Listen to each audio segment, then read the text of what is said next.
Welcome to Beyond the Evidence, the place where mysteries are uncovered and secrets buried deep in history are brought back to light. Tonight, we dive into a story that has puzzled investigators, challenged experts, and left the world asking the same questions: what really happened? November 24, 1971, a rainy day in the Pacific Northwest. A man in the black suit and a tie purchased a one-way ticket to Seattle. A few hours later, he vanished into the night with $200,000 in cash and a parachute, then never to be seen again. This is the story of only unsolved skyjacking in US history, the legend of D.B. Cooper, which was done by just one person, not a whole team. In the early 1970s, air travel was nothing like it is today. No full body scanners, no strict baggage checks, tickets were cheap, and boarding was easy. Hijacking were on the rise. But no one could have predicted what would happen on this flight. The man introduced himself as Dan Cooper. He bought a ticket for Northwest Orient Airlines Flight 305, departing from Portland to Seattle.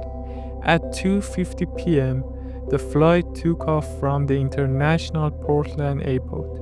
Cooper sat quietly in seat 18C, near the rear of the aircraft. A few minutes later, he handed a folded note to a flight attendant. At first, she slipped it into her pocket, assuming it was a phone number.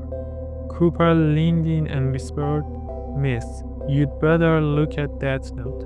I have a bomb."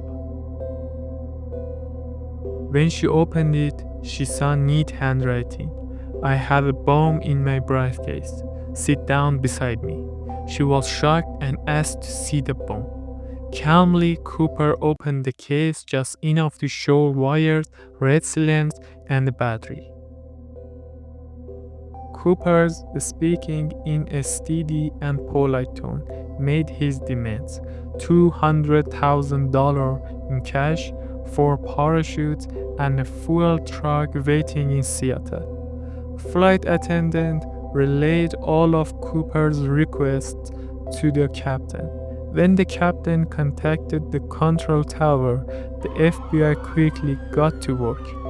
It was decided, after consulting with the FBI, that everyone would cooperate with Cooper and that no intervention would be made.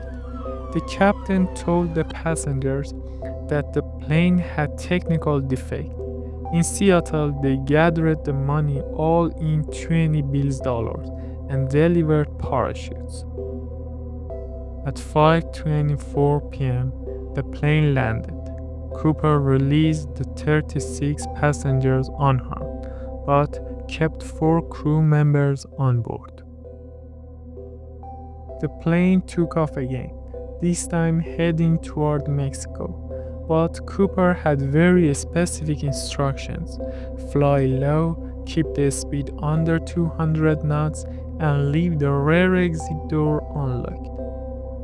Outside, heavy rain poured down. The wind howled. At around 8 p.m., over the dark forest of Washington state, a warning light came on in the cockpit. The rear stairs were open. And then nothing. Just the roar of the storm. Somewhere in that cold, wet night, Cooper jumped from a height of 3,000 meters and disappearing forever. The FBI launched NORJAC, the largest manhunt in US history at the time. Dozens of aircraft searched from above. Hundreds of officers scoured the rugged terrain, but there was no sign of Cooper.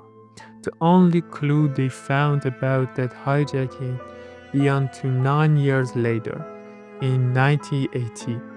A young boy camping near the Columbia River found $5,800 buried in the sand. The serial numbers match the ransom money, but the man himself is still a ghost. The D.B. Cooper case, like the others, have some theories. Some believe Cooper didn't survive the jump because the weather was brutal, the landing zone unforgiving, and he was poorly dressed for the cold. Others think he was a skilled paratrooper who escaped and lived under a new identity. And then there are those who suggest something wilder, that Cooper wasn't a man at all, but a woman in disguise. The legend of D.B. Cooper has inspired books, movies, and even songs, but the truth remains locked away in the darkness of that stormy night in 1971. So, what do you think? Did D.B. Cooper survive his daring leap, or is his body still hidden somewhere in the forest of Washington? Share your theory in the comments.